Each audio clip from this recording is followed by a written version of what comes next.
schedule you for future readings. Today, what you're going to hear is, since we're just getting started, you're going to hear from me, you're going to hear from Jonathan Penton, and you are going to be hearing from Marc Vincenz. Jonathan Penton, Marc Vincenz. Let me tell you a little bit about the gentleman and myself before we start to read. We're going to do a reading, then we're going to do a Q&A, during which time we'd like to hear some of your ideas for what you would like to see from us in this series and how you would like to interact with us. As I said, we're highly interactive. You know, we're embracing interactivity of this particular mode with its ups and its downs and its flutters and its streaming and its pixelating and its dropped internets and its programs crashing. And although none of that's going to happen tonight. Tonight you're just going to hear wonderful poetry from wonderful poets, and I am calling myself and from two wonderful poets and yours truly. So let me tell you about Marc. Marc has published 14 books of poetry, including most recently Leaning into the Infinite, The Syndicate of Water and Light, and Here Comes the Night Dust. Marc is a prolific translator and has published 10 books of translations, most recently Unexpected Development by award-winning Swiss poet and novelist Klaus Mertz, and which was a finalist for the 2016 Cliff Becker Book Prize in Translation. His work has received fellowships and grants from the Swiss Arts Council, the Literary Colloquial Berlin, the National Endowment for the Arts, and the Witter-Binner Foundation for Poetry. Let me tell you also now about Jonathan and me. And welcome those of you who are joining us right now. I'm just reading our bios, letting you know. Tonight you'll be hearing from Jonathan Penton, Larissa Shmailo, and the lovely and talented Marc Vincenz. We're coming to you from New Orleans, we're coming to you from New York City, and we're coming to you from the Berkshires of Massachusetts. And we are very, very glad to have you here today. Let me tell you about Jonathan. Jonathan founded the magnificent press and online presence unlikelystories.org in 1998. Anybody who can do anything for 20 years has to be applauded. Since then, he has lent editorial and management assistance to a number of literary and artistic ventures such as Mad Hat, Inc. and Big Bridge. He has organized literary performances and performed himself in Arkansas, California, Chihuahua, Colorado, Florida, Georgia, Illinois, Louisiana, Massachusetts, New Mexico, New York, North Carolina, Ohio, Oregon, Texas, and Washington State and DC. His books are Last Chap, Blood and Salts and Painting Rust, Prosthetic Gods, and Standards of Sedity and the Free E-Chat Backstories, which you can get free from Artist. Hello, welcome to those of you who are just joining us. Greetings from our epicenter to yours. Oh, I'll tell you about me. Okay, what about me? Well, I am a poet. I'm a novelist. I'm a translator. I'm an editor, and I am a critic. I write book reviews. I have 9 books. The latest poetry collection is Dora Laura, which is forthcoming from Salmon Poetry. My other poetry collections in print are Medusa's Country from Mad Hat, published by the lovely and talented Marc Vincenz. Thank you, Marc. And Special Characters from Unlikely Books, published by the lovely and talented Jonathan Penton. Thank you, Jonathan. My latest novel is an erotic feminist sci-fi experimental. Well, you see for yourself, it's called Sly Bang. And so buy a copy, I need the money. And my first novel is a Bildungsroman called Patient Women. I'm the editor of the anthologies 21st Century Russian Poetry and From Pushkin to Pussy Riot, Russian Political Poetry and Prose, I'm pleased to be nominated this year for the Sundress Best of the Net and Creative Nonfiction. You can get tracks from my CDs. They're on iTunes, Google, Spotify, all digital distributors. You can get tracks from my CDs, The No Internet World and Exorcism from them. And check out my Wikipedia for anything else, or ask me. I'm highly interactive. Okay. Okay. So let's first hear some poetry. What we're going to do is we're going to hear from Mark, we're going to hear from Jonathan, you're going to hear from me. Then we're going to do a Q&A. Would love to have your ideas for what this series could become. Mark will lead the Q&A.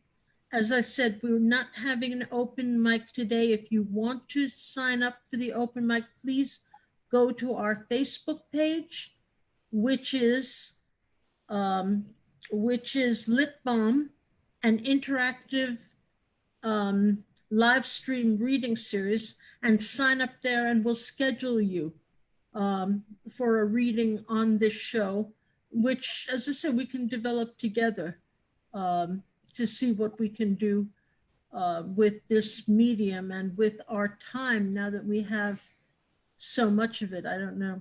So let me now introduce to you the extremely talented Marc Vincenz. Marc, take it away. Thank you, Larissa. Fantastic to see all of you here. These are poems from a work that I've been working on for close to a year called At the Surface. And this is the first poem, Seamist. Drawing names and objects out of nothing, the shadow light in our bones, the promise of music through the hourglass, the light within the light. Space, shapes, that falling heart smothered in silence, a bird coasting alone on the wind, waiting for language to arrive. The ruins of the night, torn, tattered, veiled, unveiled, distant Märchen, voices on the far side, blue glances, splintered evergreens, deception, future's heroism in love with words, small hours, ferocious void, instinct, desire, animal rhythm. Embrace it in the other dream, full of space, full of noises and sounds, that utterance of liquid flight turning into water.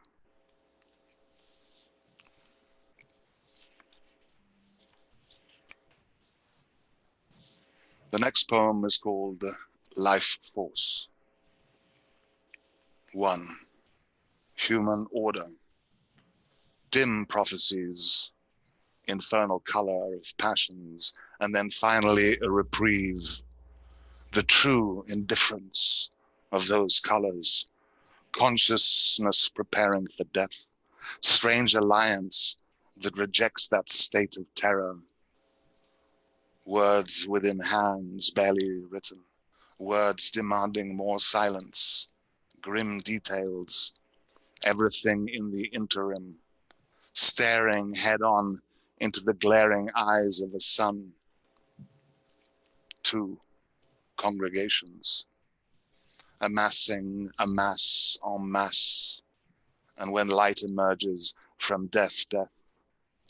Is it a tragedy to be inhabited by parasites? Surely everything is interior, an ancient fear, primordial almost. Why then all this flesh and bone covering the heart in armor? The forest, the ocean, the mountain, also all daunting, no? And who has the most ferocious eyes? A reclining figure sighs, and suddenly, as if by magic, at that unsure moment, everything transforms, and we all want to burst into song.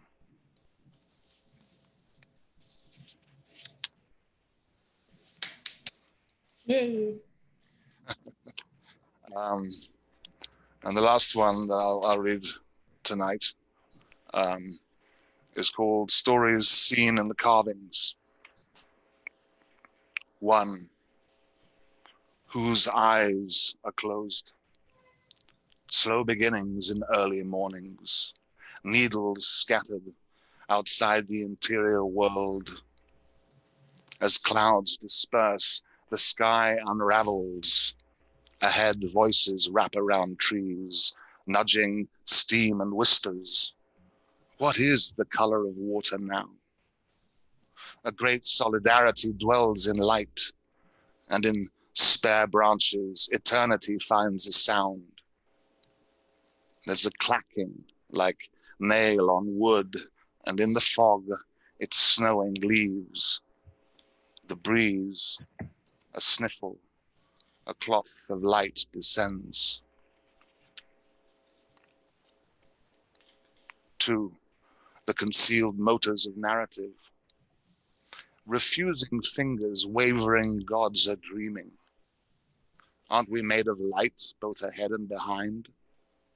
Dawnbreak, yet no light intrudes. The furnace burns. I would die if I were a rodent.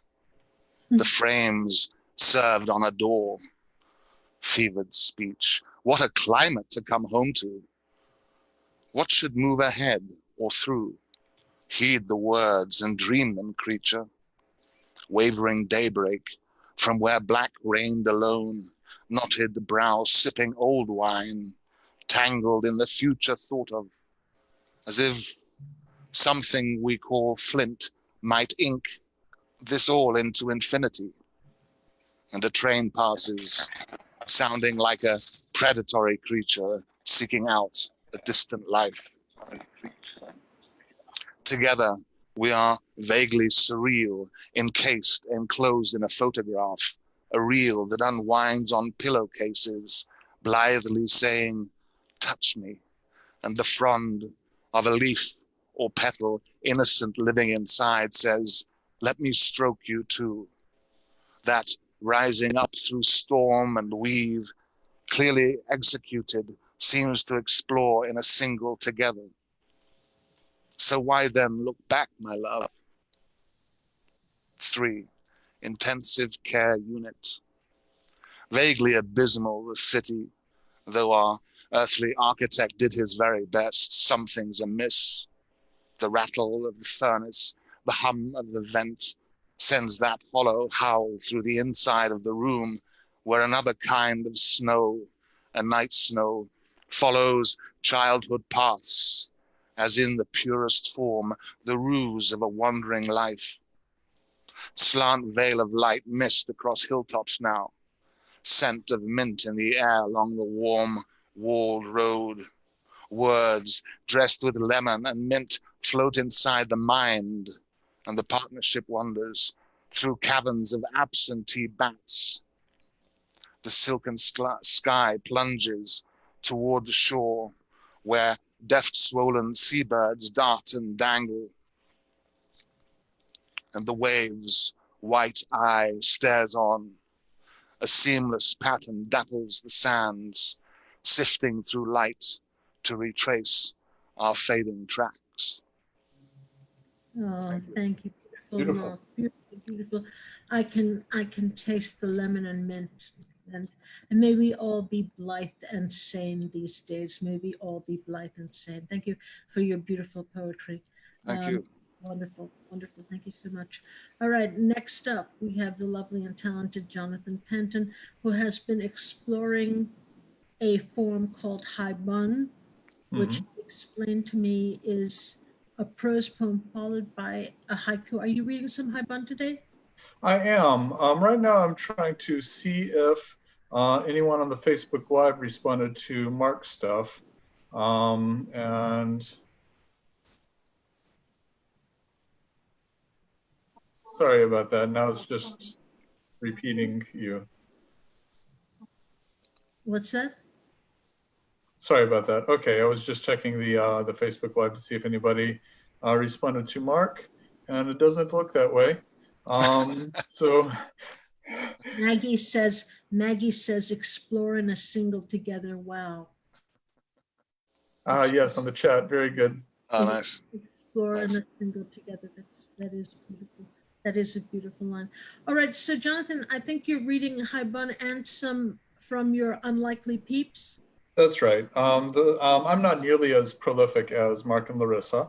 But I do have this new Haibun. Haibun is. I wanted, before you start, I want to say T-Bubs is clapping from where she is. So Mark T-Bub is clapping for you. Okay. Oh, thank you. Just want to let you know. Sorry to interrupt. Go ahead, Jonathan. Not at all. So a haibun is a prose poem followed by a haiku. And it's a Japanese as well as an American form. And someone recently asked me who's working in it in Japanese, and I didn't know, and I failed to look that up since. Sheila E. Murphy is working on them in English. And here's one about the lockdown. You say the days are slowing down and the hours are speeding up. My routine hasn't changed so much, other than the way I check the news. Always manic, I am now the opposite of hysterical. I don't know why I'm having a harder time keeping track of my prescriptions. It warps time, this refusal to panic. Meanwhile, space is warping itself. NyQuil and face masks, Abilify, inhalers, swept piles of pet hair. Like I say, I'm nowhere near as prolific as Mark. I like that ending. Thank you. But I do publish a great deal at unlikelystories.org. Several times a week, we publish a new author. And so I'd like to read you a couple we've published recently there. This is called December Morning, and it's by James Steck. Rain as gray as your skin defines the softer parts of hands that scrape along brick buildings like tearing paper. The raincoats suction to bodies, hoods collect faces, hands are pocketed as huddled tents greet you from the mouth of the E Street tunnel and introduce you to the gentle snowfall. The benches forage for faces, waiting for the tossing of eyes to break through the rain snow, to consider resting, to rock backwards into the groan of cracked wood metal. To feel a gripping hand with soil-stained fingers catch your falling body upon splintered arms, you take your own notes on time. That was December Morning by James Steck. And this is His Own Devices by Arnold Johnston. A rectangular fabric-covered behemoth, all edges and angles, the color of sand laced with minerals, worn spots signaling the imminent breakthrough of springs and marked by the residue of cat vomit. The sofa calls to mind the day his next-door neighbor asked him to accompany her on a field trip to a dredged canal in Dover to search for fossils amid the Mesozoic sludge and shiny grit. Mismatched furniture, two painted wooden chairs the color of lizards, a sun catcher shaped like a bird hanging in the room's single window, a tiny television horned with antenna, complete with tinfoil to improve reception, a rickety brass floor lamp, shade askew, a frayed green hooked rug matching the sofa's general air of overuse and obsolescence, stacks of 19th and early 20th century British novels, a metal typing table with an antique typewriter that calls for considerable hand strength to operate the bulky keys. The public health psychologist takes it all in. They face each other on the mismatched chairs. Her hair in a bun, professional jacket, skirt, blouse, feet crossed at the ankles, sensible low heels. Why is she here? You're not sick, she says. He tells her he feels sick, that life seems like something he's living to fill time. And he does ask her why she's here, if not to confirm that fact. She says she never makes house calls, that she's only here because this will be their last meeting. So you're dumping me, he says, and my problems. Look at all these books, she says. She begins to pile them into a tower, then stops and looks at him. You read these, she says. You write. You're articulate. probably smarter than all my other clients, maybe me too. So that means you can't help me? Won't? It means you can help yourself. He tells her that's just a cliche of analysis and counseling. You've just made my point, she says. She tells him she got into public health counseling because private practice is full of clients like him. You'd be a gold mine, she says. You'd talk and uncover more and more stuff to talk and talk about.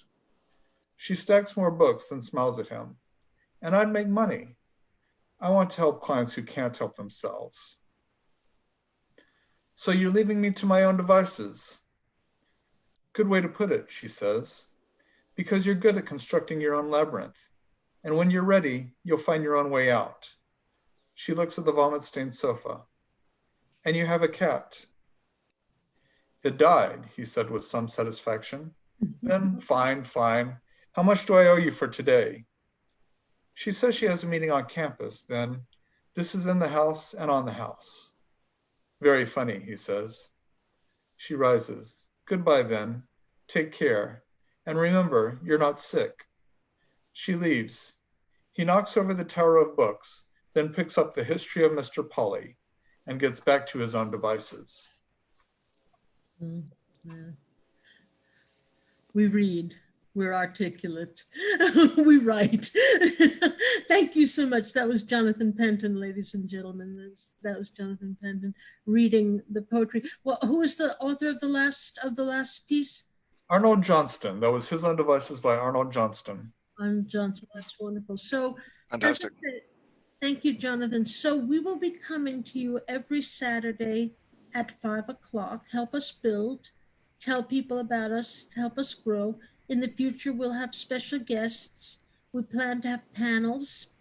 We plan to have an open mic, which please sign up for at our Facebook page, which is LIT BALM and Interactive Livestream Reading Series. Please sign up there so that we can hear from you next week.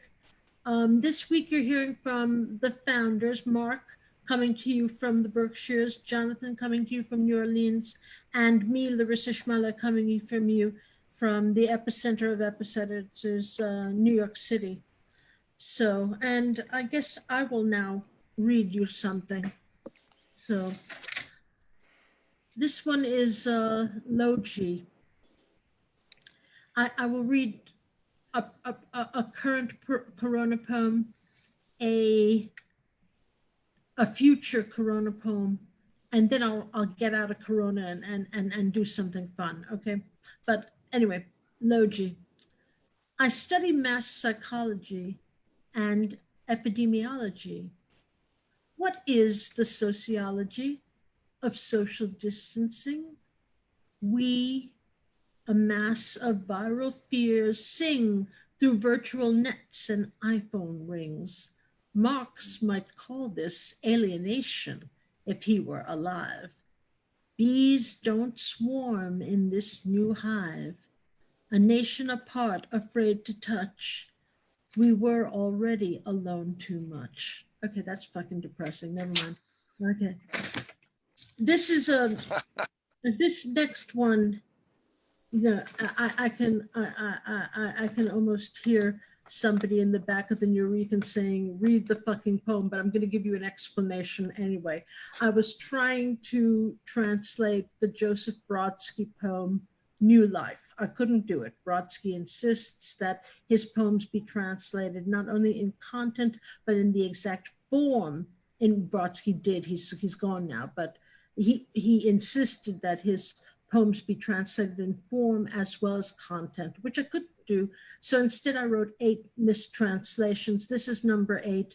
This is New Life 8, Magpie translation of Joseph Brodsky, Corona edition. And this is a poem for when we are over the Corona. Imagine twilight after Corona. Clouds formed here are better than sunlight in the old.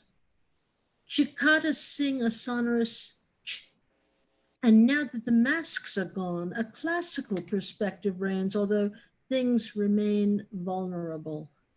And the thoughts of breath, how easily one can forget them, and the thoughts of death that beget them. Imagine people coming out of rooms once faint, important only to themselves, where chairs stood like the letters B and D, and saved them from falling. They have lost that attachment to place, characteristic of Penelope, despite the white walls with their tidy trim of maize, despite the old divan, the bare parquet, the yellow Chinese vase. You've been saved. Local Pomonas and Venuses don't seduce you, and now, having looked Cyclops in the eye, you don't suffer much from indifference. You don't hide your aces or play your cards close to your vest. The crow sings "Cur" at dawn, and you, like him, sing a pastoral song with no especial fear or love or need to belong. Imagine the radio is playing an old hymn, weaving music from the alphabet, now Betsy, now Abraham, now Sam. The airs hold influences, travel, rules of multiplication, stamps. In the end, our curiosity about the boundaries of these places, these once blank spaces, is a kind of art. Twilight, crepuscule, the last sun's ray, in the new life, they don't tell the moment, stay. And the last thing I want to do is interactive. This will be interactive. This poem is seasick with sick spelled S-I-C. You can read the stanzas in any order you like. So would somebody please give me, Jonathan, would you give me the numbers 5 scrambled in, let me get a pen. Okay. Give me the numbers 5 scrambled, 1 to 5 scrambled order. 3, 4, 1, 5, 2. Okay, 3, 4, 1, 5, 2. Okay, I'll read it that way. I'll read it as, let me read it first as it appears in my book. This is my book in Paran. And then I'll read it 3, 4, 1, 5, 2. Seasick. Ramon Fernandez, tell me if you know the order of my words. This body, holy, holy, sings as best it can, lisping the mantra. Soul. Alone. Why did the singing stop and why? No, I never broke in on a sweat. Did I think the ocean would forget? In the horizon's glance, I see a wave rise, rise, rise and die, out of nowhere again, but why? Okay, now I'll read it 3, 4, 1, 5, 2, 3. This body, holy, holy, sings as best it can, lisping the mantra, soul. No, I never broke in on a sweat. Did I think the ocean would forget? Alone. Why did the singing stop and why? In the horizon's glance, I see a wave rise, rise, rise and die, out of nowhere again, but why? Ramon Fernandez, tell me if you know the order of my words. Okay, so that's our reading for tonight. As I say, we're grateful for your participation. Thanks so much for joining us. And did you see what happened to Jonathan? Larissa, he seemed to have disappeared. Oh, there you are. Where's Jonathan? No, he's coming back. He was just off for a second. Oh, okay. Welcome back. He has returned. Okay. I'm going to turn it over now for Q&A to Mark, and we can discuss what we want to do with this series, and also any questions you might have for us, any observations you might have about Corona. We'd just like to hear from you. Mark, take it away. Hi. So yes, please feel free to pose any question of any nature to anybody among us. I'm unmuting everyone. So we'll see how that goes. I see. Yeah, we have to do that from our side. People should be able to do it themselves. I'm clicking unmute on a couple of these and it's not working. On Gabrielle's and Maggie's.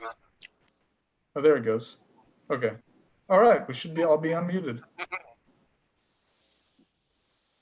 There's also a T-dub over there, I don't know. Yes.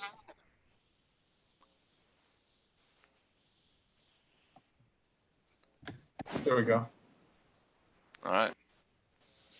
So yes, any questions to any of the readings or anything at all? That's what I'll have to do. I mean, I'm not going to start buying a computer with the printer and all that stuff. I don't even have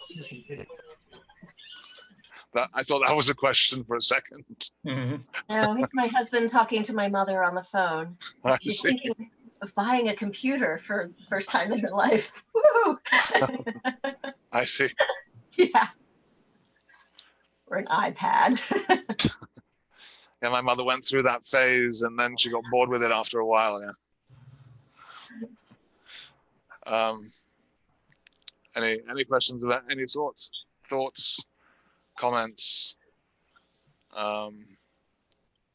We have 2 comments on the Facebook Live, but no questions. We heard from Tanya Woods and Dominique Vincenz saying they like the work. Excellent. So maybe the idea would be that next time we will have another group of readers and that we continue this whole process from week to week, every Saturday at 5 p.m. Is there anything else you guys, Larissa or Jonathan, you'd like to add at the moment? Yeah, I want to definitely sign up for the open mic so that we can hear from you. Send me, direct message me on Facebook or at my email, larissa@larissashmailo.com, with any ideas you have for us, your comments, your questions, your suggestions for what we can do with the virtual space that we're all sharing. That's basically it. We'd like to hear from you and what you're going through right now. If you can express it in poetry, more power to you. If right now you can't be creative, please don't be hard on yourself. It's very hard to be creative right now. Every day is Groundhog Day. We can only do the best we can. Absolutely, Larissa. I'd like to mention 2 Facebook groups that have been helping me focus and write during this time. The first is called Writers Quarantine, hosted by Xander Billick. They're both here in New Orleans, and they've been doing a lot of prompts. They've slowed down lately, but they did a lot of prompts that I found really helpful. The other is the the other is the online Blood Jet NOLA Poetry Fam, where people have been posting lots of videos, again, centered here in New Orleans, and that I found really helpful to kickstart my own ability to keep focused and keep productive at this time. And yeah, I mean, like Larissa says, if you're not productive, that's okay too. But I found these groups helpful. What was that second one? The Blood Jet Online NOLA Poetry Fam.